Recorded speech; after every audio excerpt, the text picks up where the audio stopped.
테슬라의 주가 중에서 굉장히 큰 영향을 차지하는 것이 오토파일럿이라는 자율주행 기능이거든요. 아직까지는 불안전한 시스템이다. 소비자는 열광하지만은 너무 믿지 마세요라고 얘기를 합니다. 국내 3사도 아마 한 6년 정도 있으면 아마 양산 모델이 나오지 않을까. 구글, 페이스북, 아마존, 인텔, 스타벅스 창업자들의 공통점은 무엇일까요? 모두 유대인입니다.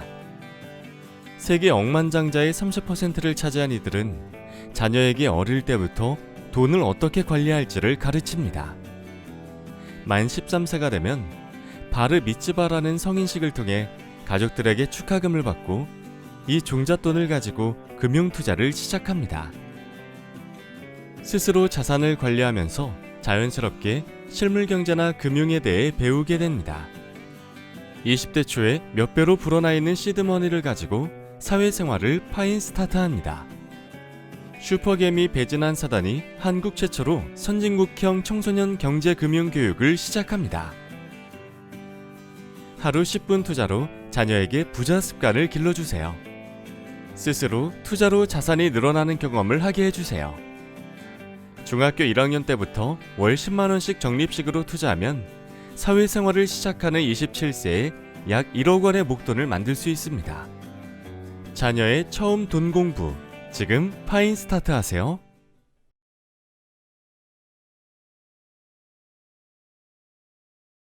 테슬라를 이제 엄청난 자율주행의 데이터의 저장, 그러니까 소위 말한 플랫폼 업체로 간다라고 보고 있잖아요.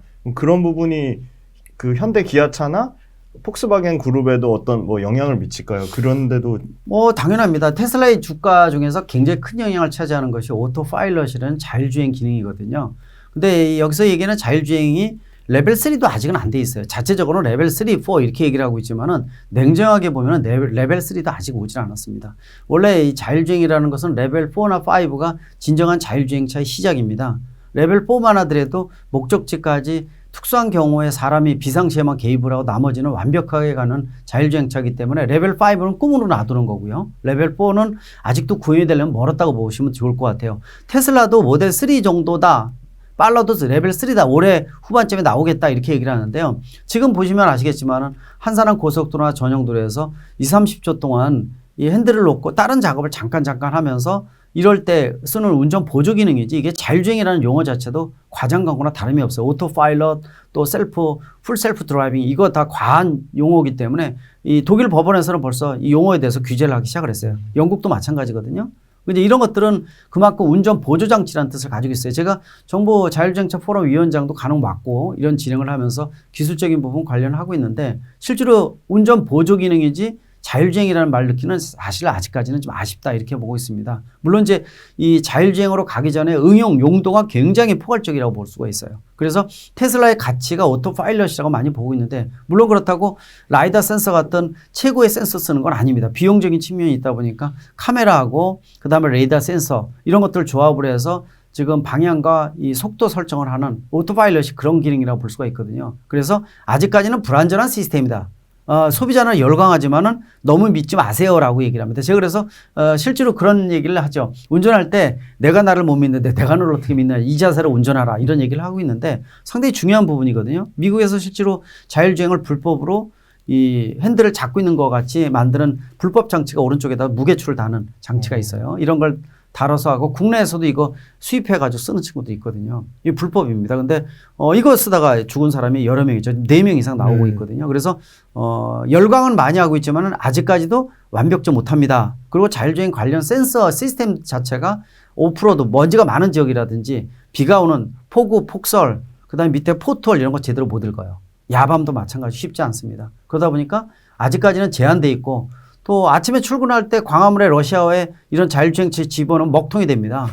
도저히 안 된다는 거죠. 그러니까 그런 측면에서 보면은 기술적인 부분들을 너무 과장 광고하는 거 열광은 하지만은 냉정해질 필요가 있습니다. 사람의 생명을 담보로 한다는 측면에서. 그러나 그 진보도 기술 발전이 되고 있기 때문에 향후 5, 6년 이후에는 레벨 4 정도가 나오지 않을까 이렇게 예상도 하지만은 법적 제도적 기반도 많이 바뀌어야 되기 때문에 고민거리는 많은 시점이라고 볼 수가 있습니다.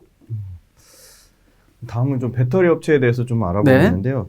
이 국내 전기차 배터리 업체 최근에 또 전고체 배터리 개발됐다고 뉴스가 나와가지고 좀 전기차 배터리 업체 최근에 좀 주가가 좀 그렇게 썩 좋지 않은 것 같은데 이 전고체 배터리 개발로 인해서 국내 배터리 3사가 어떤 타격을 받고 또 국내 배터리 3사 업체들의 각각이 뭐 대응 전략이나 방법이 좀 다를 것 같은데 그거에 대해 좀 설명 부탁드리겠습니다. 고민이 많습니다. 일단은 전기차의 약 40%를 차지하는 게 배터리 가격이기 때문에 배터리사가 어떻게 움직여 주느냐가 굉장히 중요한 관건으로 보시면 될 것 같아요. 요새 배터리사에 대한 이슈가 워낙 많죠. 가장 크게 미국 ITC에서 결정한 대로 LG 에너지 솔루션하고 네. SK 이노베이션하고 싸움이 아직도 결론이 안 났지만은 LG가 우세한 건 분명한 사실이고요. 많이 수세에 몰린 것이 SK 이노베이션입니다. 여기다가 또 최근에 폭스바겐 파워데이에서도 각형 배터리를 주로 쓰겠다라고 얘기를 하면서 국내 배터리사에는 상당히 지금 타격을 줬어요. 실제로 삼성 SDI 빼놓고 LG하고 SK 입장에서는 상당히 부담스러운 부분이거든요. 더욱이 SK 이노베이션은 각형 배터리만 만들고 있어서 이 폭스바겐의 선언은 굉장히 영향을 많이 받을 수밖에 없어요. 그러다 보니까 요새 SK 쪽에 굉장히 영향을 많이 받고 있어요. 이제 그런 부분들은 눈여겨 보셔야 된다 이렇게 보고 있고 더욱이 이제 자체적으로 배터리를 생산하는 내재화를 선언하다 보니까 배터리사의 미래 향방에 대한 불확실성이 상당히 커지는 것도 사실입니다. 사실 이 상황에서 배터리사가 뭐 그렇다고 굉장히 어렵다. 보기는 아직까지는 아니다 이렇게 보고 있어요. 현안 자체가 서로 합종 연행을 통해서 이루어지는 여러 가지 사안들이기 때문에 단점도 있으면 장점도 부각이 될 수밖에 없거든요. 그 배터리사에 대한 것들은 뭐 리튬이온 쪽은 국내 3사가 세계 순위에서 따지면 2, 4, 6위 정도가 되죠. 굉장히 기술적으로도 노하우도 있고요. 대단한 기업들이라고 보시면 더 좋을 것 같습니다. 그만큼 그 위상도 상당히 좀 있고요. 결국은 배터리사는 한중일 싸움이라고 보시면 되는데 주도권 싸움이라고 보시면 될 것 같아요. 지금 글로벌 자동차 제작사들도 이렇게 선언을 하는 이유가요. 자기네들도 불확실하고 불안하기 때문에 그렇습니다. 왜냐하면 지난 130년의 역사 동안 글로벌 자동차 제작사가 슈퍼 갑의 역할을 하면서 수지 가천구죠. 내가 주왕이었거든요. 근데 이제 앞으로는 미래 모빌리티를 보게 되면 글로벌 자동차 제작사가 주도하느냐 그렇지 못할 가능성도 높다는 겁니다. 왜냐하면 이 미래의 모빌리티는 이 기계 장치가 아니라 모든 과학 기술의 총합이라고 보시면 돼요. 그러니까 각종 센서나 카메라부터 메카트로닉스, 하드웨어, 소프트웨어가 조합된 어떻게 보면 궁극 과학의 총합체라고 보시면 되는데 이런 것의 어떤 주도권은 글로벌 자동차 제작사가 지느냐 이런 것들은 아직 불확실하다 보니까 자꾸 합종 연행을 하는 거고요. 저가의 동침이라든지 뭐 이종 간의 결합 뭐 이런 것들을 진행하는 이유가 장점을 가진 기업들이 뭉쳐가지고 좀 더 우수성을 나타내는 겁니다. 우리가 장점을 부각하면 미래의 생존 가능성을 높이는 작업이라고 보고 있기 때문에 글로벌 자동차 제작사들도 불안하다는 겁니다. 역시 배터리사들도 지금의 상태는 지금 예상을 하는 거는요. 향후 5년, 6년 동안에는 전기차가 기하급수로 증가를 하면서 배터리가 부족 현상이 생겨요. 그래서 배터리사들은 5, 6년 사이는 굉장히 잘 나갈 겁니다. 왜냐하면 부족 현상, 지금 공급량이 딸리거든요. 수요에 비해서 어쩔 수 없이 잘 나갈 수밖에 없어요. 그러나 5, 6년 이후에는 역시 뭐 테슬라부터 뭐 폭스바겐도 선언했지만 글로벌 자동차 제작사 몇 개가 내재화를 선언하면서 자체 생산하는 부분으로 갈 가능성이 높습니다. 그러나 양면도 보셔야 돼요. 리튬이온 배터리 같은 배터리라는 것이 그냥 남들 거 흉내내서 찍어낼 수 있는 이런 수준이 아니라 하이테크입니다. 굉장히 사람의 생명을 담보로 해주면서 또 리튬이온 배터리가 세계 최고의 배터리라고 얘기를 하지만은 열도 많아서 화재도 많이 생기는 단점을 근본적으로 안고 있거든요. 그래서 미래의 어떤 이런 불안감도 없앨 수 있는 전고체 배터리가 누가 주도권을 나타내서 이거를 처음으로 양산해 주느냐가 굉장히 중요한 관건입니다. 뭐 이런 것들은 이미 뭐 2, 3년 전부터 미국부터 일본 뭐 중국 등 여러 군데에서 전고체 배터리 시범적으로 양산하는데 성공했다. 이런 얘기 계속 나오고 있거든요. 그거 3년 전부터 나오고 있어요. 근데 지금도 똑같습니다. 이게 뭐냐면은 주도권이라는 말만 그러는 거지 실제로 양산형으로 전고체 배터리 나오려면은 실제로 3, 4년 더 있어야 돼요. 근데 제일 빠른 기업 중에서 미국의 스타트업도 있고 또 일본 도요타 같은 경우도 상당히 좀 얘기가 많이 나오고 있는데 도요타는 전기차에 대한 것들은 하이브리드에 올인하다 보니까 전기차는 굉장히 뒤져 있어요. 실제로 우리나라 아이오닉 5 같은 거 일본 들어가면 엄청나게 판매될 정도의 모델 수준이라고 보시면 되고 도요타, 혼다, 닛산 아주 좋은 모델 많지는 않습니다. 그러나 한 가지 잘한 것은 10년 전부터 전고체 배터리는 굉장히 열심히 했어요. 왜냐하면 미래의 어떤 배터리의 향방을 결정짓는 게임 체인저급 기술이 전고체 배터리거든요. 전고체 배터리는 아시겠지만 전체가 고체라는 겁니다. 양극재, 음극재, 전해질 모든 게 고체 덩어리이기 때문에 열에 대해서도 그렇고 또 에너지 밀도도 지금 현재의 배터리보다도 1.3배에서 1.5배 이상 더 늘 수가 있어요. 그래서 미래의 어떤 배터리다 이렇게 얘기를 하고 있는데 양산형이 나오려면 한 5, 6년 정도 있어야 되는데 일단 도요타가 약간 빠를 것으로 좀 보고 있고요. 국내 3사도 아마 이 한 6년 정도 있으면 아마 양산 모델이 나오지 않을까. 또 기술 개발 속도가 빠르니까 우리가 예상하는 것보다 빨리 나올 수도 있어요. 근데 물론 처음에 전고체 배터리가 나오는 게 다 잡아먹지 못해요. 제일 중요한 것이 이 전고체 배터리가 나오더라도 경제성하고 대량 생산해 줘야 돼요. 그래서 도리어 이 퍼스트 엔트리로 나가는 것보다 세컨, 서드가 도리어 주도권 질 수도 있어요.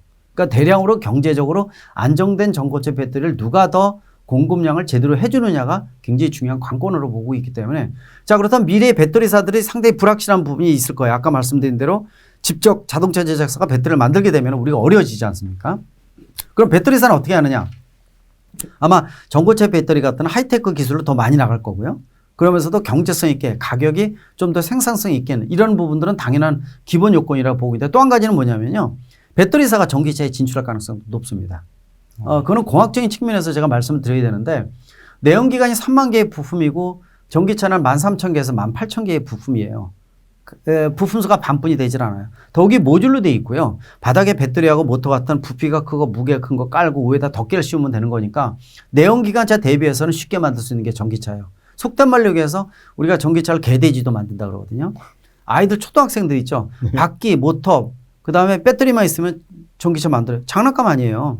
사람이 안전을 전제로 조건해서 그렇지 전기차는 누구나 만들 수 있어요. 그리고 전기차는 고속 전기차만 있는 게 아니라 초소형 전기차인 마이크로 모빌리티, 전동 킥보드 같은 PM도 굉장히 많습니다. 종류가 굉장히 많다는 거예요. 전기차 모빌리티에 대한 것들은. 그래서 이런 부분들은 향후 미래에는요. 그 애플카에 대한 것들도 이따가 뭐 말씀드릴 기회가 있으면 말씀드리겠지만은 애플카의 의미가 굉장히 중요한 의미를 갖고 있거든요. 애플이 인류가 만들어진 이래 가장 혁신 제품 1호가 스마트폰입니다. 스티브 잡스가 생전에 만들었던 스마트폰이 지금 스마트폰 없으면 전 세계 아무것도 생각 못 하거든요. 우리가 상상조차 힘들죠. 근데 애플카가 뭐냐면은 앞으로 스마트폰에서 무대를 모빌리티로 옮기겠습니다라고 선언한 게 애플카예요. 그러니까 애플카가 만약에 2024년 선언했지만 2026, 7년, 2, 3년 딜레이 될 가능성이 커요. 근데 애플카가 나오게 된다는 얘기는요.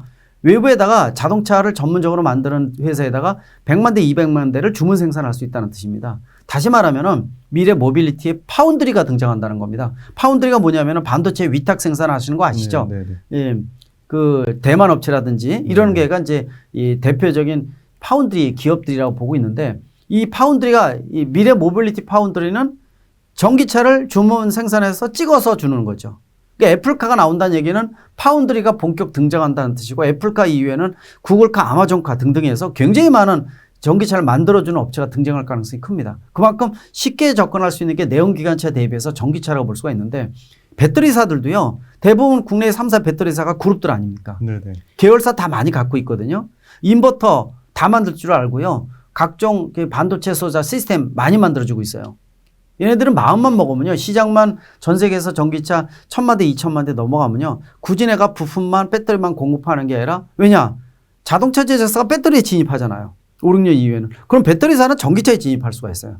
이거 간단한 얘기는 아니지만요. 그렇게 될 것으로 좀 보고 있는데 다시 말하면은 이 5, 6년부터 이후부터 10년 사이에는 전기차가 네 거, 내 거 영역 없는 구분 없는 싸움이 진행될 가능성이 높다는 거죠. 그때 이제 짝짓기도 굉장히 활성화될 것이고 굉장히 복잡한 양상을 띄울 것으로 보고 있어서 앞으로 5년, 10년 이후가 모빌리티를 중심으로 해서 굉장히 중요한 흐름을 주도하는 이런 부분이기 때문에 아마 그런 부분을 좀 더 유심히 보시면 배터리사의 어떤 미래 가능성 좋지 않을까 또 기대도 되는 부분도 있고 또 회사별로 장단점들이 교차하니까 아마 그런 부분들을 좀 눈여겨보시면 또 될 것 같습니다. 그 배터리 형태가 아까 말씀드린 각형도 있지만 파우치형도 있고 여러 가지 형태가 있잖아요. 네. 그 형태별로 좀 차이점에 대해서 좀 설명을 해주시면 좋을 것 같고 그게 시장 점유율이 어떻게 또 바뀔 건지 아까 폭스바겐 사례를 들여서 말씀해 주셨는데 근데 이제 추가적으로 설명 배터리가 지금 현재는 세 가지를 쓰고 있어요. 각형, 원통형, 파우치형입니다. 근데 이게 장단점이 교체를 해요. 어느 게 꼭 좋다 이렇게 얘기는 어렵습니다. 각형 같은 경우에는 네모나기 때문에 에너지 밀도 뭐 파우치보다 더 집어넣을 수 있다 그렇지만은 외부의 어떤 함에 대한 부분들이 있기 때문에 이런 부분들은 도리어 단점으로 작용할 수가 있어요. 그래서 이 파우치를 버리고 각형을 쓴다라는 거는 이 폭스바겐 입장에서는 이게 장점이 있기 때문에 쓰는 게 아니에요. 주도권 싸움이라고 보시면 돼요. 중국하고의 관계가 이런 부분들도 중국 시장에 대한 염두를 두고 있기 때문에 CATL을 생각을 해서 각형을 언급한 것도 있고요. 또 폭스바겐이 자기네가 직접 스타트업을 투자를 해서 지금 생산하고 있는 각형이기 때문에 그런 부분을 주도권을 주기 위해서 대한민국의 어떤 이 어떻게 결별에 대한 것들은 아니라고 보고 있지만은 일단 자기네의 장점을 부각시키기 위해서 각형을 진행한다 이렇게 보시면 더 좋을 것 같아요. 그래서 또 원통형에 대한 것들은 사실 국내에서 가장 많이 공급하고 있는 건 삼성 SDI거든요. 테슬라 쪽이 해주겠습니다. 근데 테슬라가 작년에 앨런 머스크가 발표했다시피 기존의 원통형을 3배에서 4배 키우는 새로운 원통형을 발표를 했습니다. 그것도 아마 삼성 쪽에서 또 중국 CATL부터 뭐 파나소닉부터 시작을 해서 자체적으로 공급하는 부분들 아마 그런 부분이 나올 것으로 보고 있어서 이 세 가지 모델이 장단점이 교체되기 때문에 어느 게 우수하다 이렇게 보기는 어려워요. 왜냐하면 원통형은 통에다가 원통형으로 지름형으로 해서 집어넣은 거고요. 각형은 파우치는 우리가 파우치라 그러죠. 이렇게 꼬부리면서 집어넣는 방식인데 그리고 각형도 마찬가지예요. 네모난 각을 중심으로 해서 집어넣는 방식을 어떻게 해서 이 음극재, 양극재 사이에 분리막을 집어넣어서 제대로 넣느냐. 그래서 에너지 밀도를 높이면서도 또 열에 생기는 열을 어느 정도 확산시켜 주느냐. 이것도 굉장히 중요한 요소들이기 때문에 일단 그 모양에 대한 것들은 너무 염두에 두지 않으셔도 될 것 같아요. 주도권 싸움이라고 보시면 될 것 같고요. 문제는 이런 것들을 중심으로 해서 과연 시장 판도가 어떻게 될 것이냐. 폭스바겐이 발표를 했더니 이번에 BMW가 발표해서 아니다. 우리는 대한민국과 파우치형 뭐 이런 것들 더 진행을 하겠다. 이런 얘기도 많이 나오고 있지 않습니까? 네네네. 그래서 서로 주도권 싸움이라고 보시면 될 것 같아요. 그리고 말씀드린 대로 폭스바겐하고 테슬라 자체가 이 내재화를 선언했지만은 다른 기업들도 내재화에 갈 것이다. 이런 뉴스 나오지만은 아직 발표된 데 없습니다. BMW, 벤츠 아직 내재화 얘기 없고요. 현대차도 아직은 없어요. 왜? 이게 꼭 100% 좋은 것만은 아니거든요. 국내 현대차 입장에서는 그런 부분이 있습니다. 정의선 회장이 작년에 국내 배터리 3사 회장들하고 총수들하고 1년에 3번 이상 만났거든요. 이 다른 폭스바겐 이런 데서는요. 자기네가 자국에 배터리사가 없어요. 한중일 싸움이잖아요. 한중일 싸움이죠. 미국도 그렇거든요. 한중일 싸움입니다. 노스부트가. 예. 아직까지는 이제 이 대량 생산 체제는 1위 10위권 중에서는 한중일이거든요, 대부분. 네네. 그러니까 국내에서는 배터리 3사가 있는데 현대차는 국내 기업이다 보니까 3사가 굉장히 끈끈해요. 굳이 이렇게 끈끈한 상태고 안에서 주문해서 유기적으로 총수끼리 만나서 진행을 하고 있는데 내재화를 굳이 선언할 필요 없거든요, 지금 당장은요. 그래서 고민거리가 있는 겁니다, 지금. 그래서 현대차 입장에서 당장 내재화 선언 안 해요. 상황을 볼 겁니다. 상황을 봐서 가능한지에 대한 부분들을 이런 걸 볼 것이고 그러나 다른 폭스바겐 테슬라 입장에서는 고민이 많은 겁니다. 자체적으로 배터리 회사를 갖고 있는 것도 아니기 때문에 키우고 있잖아요. 스타트업을 통해서 투자를 통해서 키우고 있기 때문에 그런 고민거리가 있다는 거죠. 그래서 지금 아마 그런 부분들의 흐름이 지금 자동차 제작사와 배터리 사이의 어떤 역학관계에 대한 것들, 주도권 싸움에 대한 것들, 또 각형이니 파우치형이니 이런 것들은 다 주도권 싸움의 하나의 포함이지 이게 기술을 절대적으로 좌우할 수 있는 이런 그림은 아니라고 보시면 더 좋을 것 같습니다.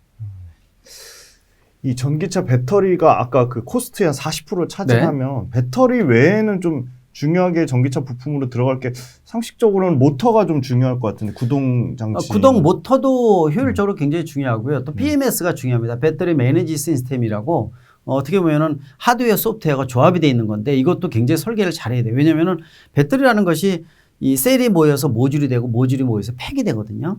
그러니까 우리 휴대폰을 따지면 휴대폰 리튬이온 배터리가 2,3천 개가 들어가 있다고 보시면 될 것 같아요. 근데 이런 이 셀들이 쫙 있는데 여기서 전기를 한꺼번에 빼내야 되고요. 한꺼번에 충전시켜야 돼요.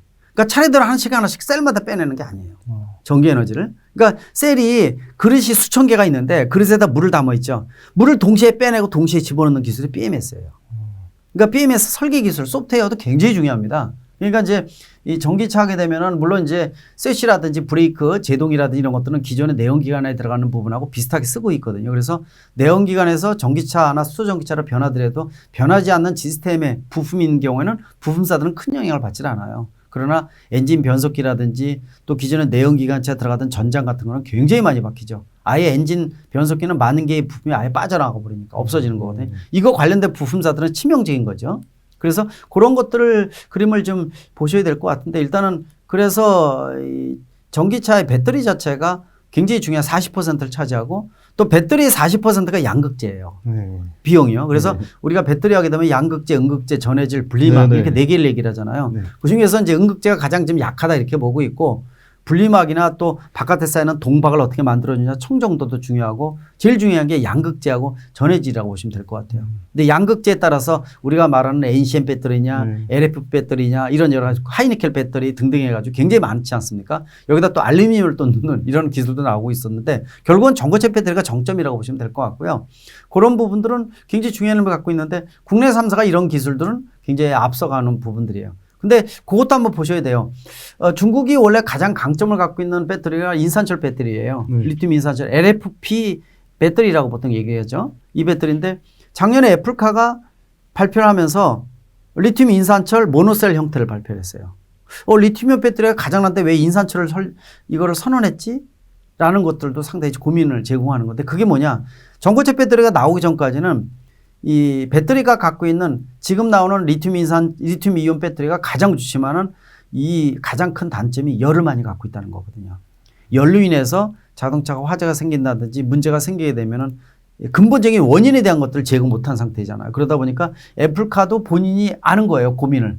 그래서 인산철을 쓰게 되면은 배터리가 무게가 1.5배 더 커집니다. 부피도 커져요. 무식하게 큽니다. 커요. 에너지 밀도가 떨어지니까요. 그러나 가장 큰 장점은 열에 강하다는 거예요, 인산철. 근데 그냥 쓰게 되면은 후진 개념의 배터리를 쓰잖아요. 애플카가요. 그러다 보니까 얘네가 발표하는 것은 이 인산철을 발표하는 대신 자기네가 별도 설계를 통해서 이 바깥에 있는 각이라든지 이런 거 우리 상자 같은 거 다 빼버리겠다는 겁니다. 우리가 물건이 있는데 안에 물건 빼고 바깥에 2기업, 3기업으로 상자 빼버리게 되면 부피 적잖아요. 네네. 그러니까 이 애플에서 자체 설계한 배터리가 뭐냐면은 각을 다 빼버리는 거예요, 싹 다. 각을 다 빼버리고 이 공간을 부피가 큰 인산철을 다 메꿔서 부족한 에너지 밀도를 조금이나마 보완을 하겠다. 대신 그걸 이제 모노셀 형태라고 얘기를 합니다. 모노셀. 하나의 셀을 조그만 셀이 아니라 덩어리 셀을 만들겠다는 거예요. 그러면 부피가 다 없어지니까 에너지 밀도를 그걸로 최대한 높이면서 또 인산철을 씀으로 인해서 열에 의한 문제점을 근본적으로 제거한 거를 전고체 배터리가 나오기 전까지 이걸 쓰겠다라는 선언이라고 보시면 돼요. 그러니까 이것의 어떤 이 굉장히 고민거리에 대한 것들도 한번 생각을 해보시면 좋을 것 같아요. 인산철은 에너지 밀도 떨어지지만 열에 가장 강하다는 거 그런 장점도 있습니다. 그러나 전 세계적으로 전기차의 흐름은 리튬 이온 배터리가 기본이다 이렇게 보시면 될 것 같습니다.